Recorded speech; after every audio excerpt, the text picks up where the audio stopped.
Good morning, Knicks Nation. Today is Thursday, the 28th day of September 2023. I hope you're all safe and healthy, that your family's safe and healthy, and that the needs of you and your family in terms of food, shelter, clothing, as well as health are being met today. Blessings upon those that work in the healthcare field, who, along with the first responders, are every day saving lives, and those that pick up garbage to keep our places clean and disease free, and those that do the humble work of making deliveries for our convenience. Double blessings on the men and women rescuing, delivering, helping, recovering teenagers and children who are the victims of child molestation and pedophilia. People who are also the victims of prostitution and child prostitution, pornography, child pornography, human trafficking, and sex slavery. Double curses on all the perpetrators of these things and those who profit from these things and the perverts that create this heinous industry. Finally, double blessings on the homeless. Nearly 600,000 men, women, and mostly children on the streets of the United States of America and millions around the world in similar or worse conditions. Blessings upon them, for theirs is the kingdom. So yesterday, we talked about the huge trade between Milwaukee Bucks, Phoenix Suns, Portland Trailblazers that brought Dame Dollar to Milwaukee. I talked about it yesterday in the live, but I just want to give a synopsis today. I don't think this trade is going to work out as well for Milwaukee as people think. I think it's going to work out well for Phoenix. Phoenix has Kevin Durant, Devin Booker, and Bradley Beal, on their roster. They have all three of those gentlemen, and what they need is those ancillary pieces that help you win championships. Okay, they need those pieces, and they got them. They got them yesterday. They got them. They got Grayson Allen. They got Nasir Little. They really got some really important ancillary pieces that'll help them get across. They got Yusuf Nurkic, but Yusuf Nurkic is I wouldn't consider him a huge upgrade over Ayton, but he's at least not. They're not losing anything when they get Nurkic. But you just added, you got Eric Gordon coming off your bench, which is perfect for him. You're not asking him to do too much in terms of starter minutes. You're asking him to come off your bench. But you got Nasir Little and you got Grayson Allen. These are going to be very, I think, low key, very important pieces to help them in the playoffs going forward. See, with a team like this, you're not talking about making the playoffs, right? They're gonna make the playoffs. Question is, how far can they get up in terms of what rank 1, 2, 3, 4, 5, 6, where they're gonna be ranked at in the West, and in the playoffs, who are those guys that you gotta account for Kevin Durant, you gotta account for Bradley Beal, you gotta account for Devin Booker, but you can't account for all of them and Grayson Allen or Nasir Little. Okay, Nasir Little is like a baby Dennis Rodman.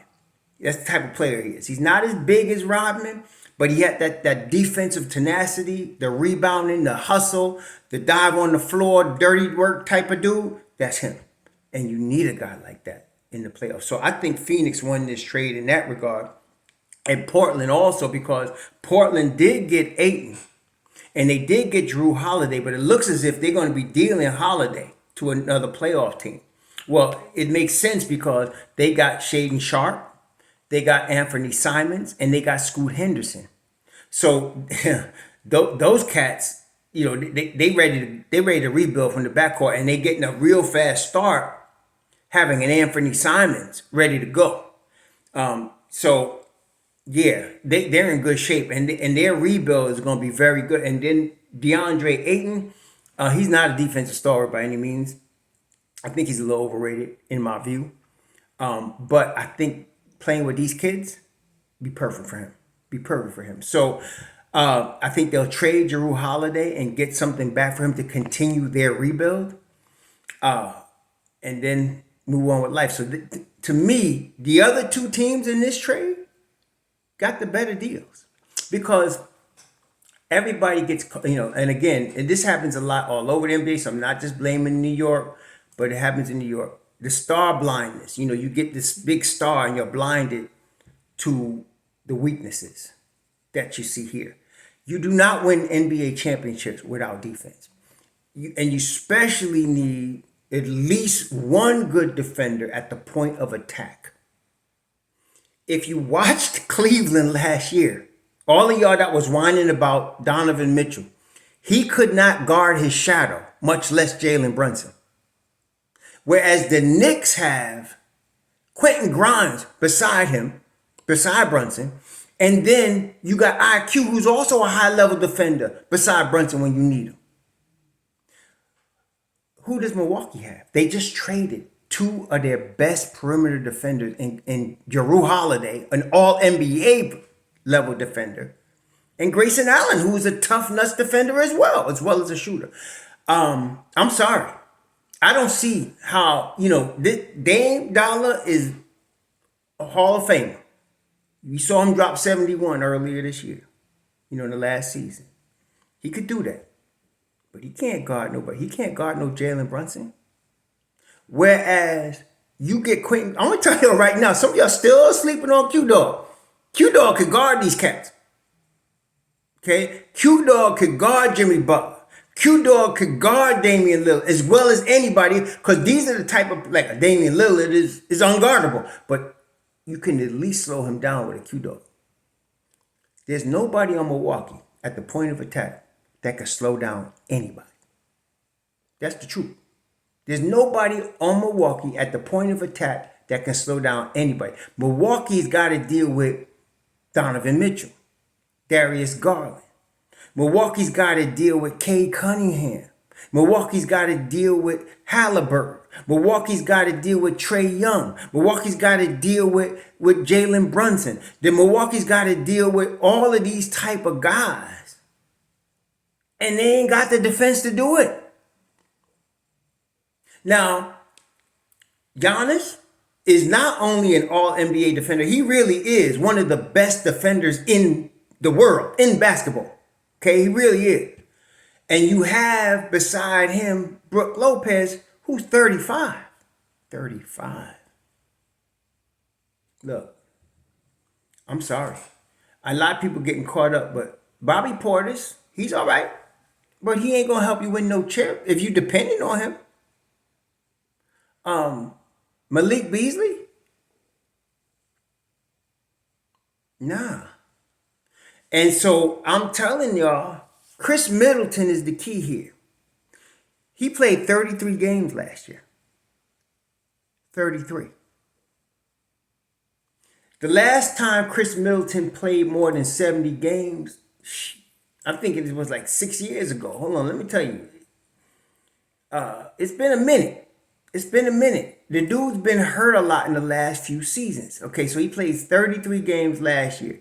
The year before that, he played 66. The year before that, he played 68. I guess that's not bad. And then he played 62. He played 77 games in 2018. That's the last really solid pro season he put together. And it's been diminishing. And to me, he's the key. You lose Chris Middleton if you're Milwaukee, you were done. I think Milwaukee can't be finished right now. I think Milwaukee's got to add a strong defender next to Dame. I don't know who they're going to get, but they got to get somebody cheap that they can put into this roster. Because right now, they're going to pay, they're all in. They're going to pay almost $50 million in luxury tax. Okay, right now. So they got to be all in. See, it's cried as kept. I'm not saying the Knicks would do this, and I'm not saying, but they got to look for somebody like a Deuce McBride. They need somebody like that. They need somebody like a Quentin Grimes. They need somebody next to that they can get like on a rookie deal next to Dame. If they go into the season and what they have is, this is what they have as far as Marchand Beauchamp, he's not ready yet. Pat Connaughton, he's not going to help you. No. Malik Beasley. If they go into the season and that's who they got next to Dame, I'm telling you right now, they could lose in the first round. I know some people think I'm crazy, but I'm telling you, they're not as good as people think they are. Okay? So I like this trade for the Knicks. The Knicks team as it now stands to me is better than Milwaukee. I was going to tell you. Okay? Better than Milwaukee. All right? Boston is still tough. Philly is tough, but I still like our chances against Philly and Boston. Cleveland is tough, and they're going to be tougher, I think, this year than last year. They're going to get development from Evan Mobley. Evan Mobley's that dude. They're going to get development from him, and this is going to be the second full season that they have a Donovan Mitchell together with a Darius Garland. But they can play together 100 years. They still can't play defense. Okay, so, but I feel like they're going to be tougher this year simply because of Evan Mobley. Evan Mobley is that guy. Okay, so you adding a guy that's a future superstar to me with the two guys you got in the backcourt that are stars. Because Mobley, just his development alone will elevate them. So I'm still keeping Cleveland, even though the Knicks beat them in 5 this past season. I'm still keeping Cleveland as a tough opponent for us. But I'm not worried about Milwaukee. I'm telling you, I'm not. Jalen Brunson will eat Dame Dollar for lunch. And Jalen Brunson ain't got to guard Dame Dollar because we got Q-Dog and we got IQ and we got Deuce.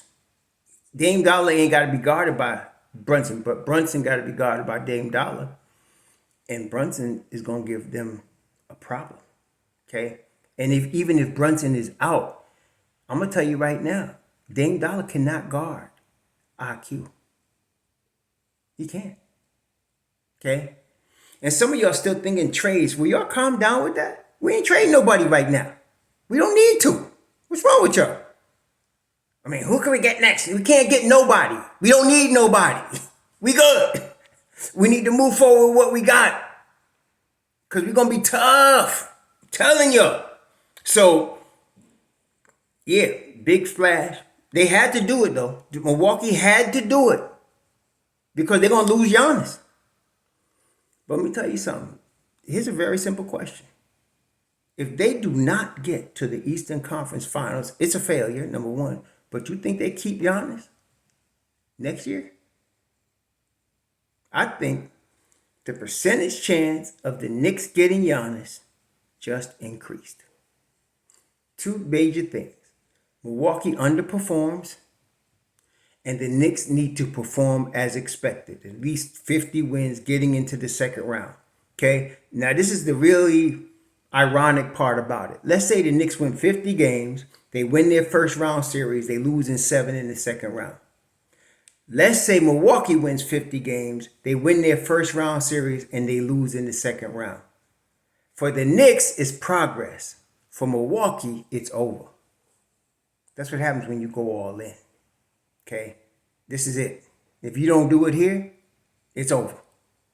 Okay? I like the story. For example, here's a player in Giannis Antetokounmpo, drafted by the Bucks, developed by the Bucks, and still with the Bucks.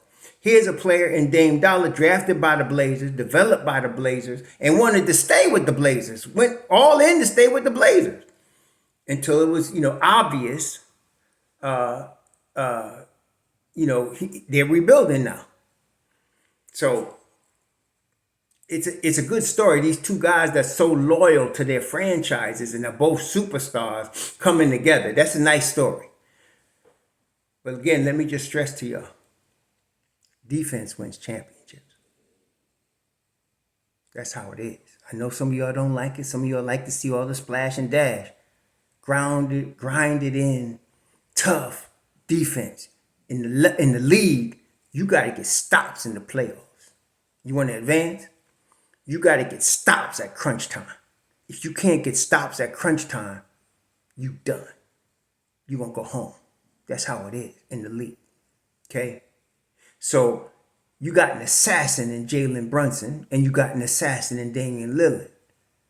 But you got stoppers in Q-Dog, Emmanuel Quickly, and Deuce. Milwaukee ain't got no stoppers. Okay? There's your ball game.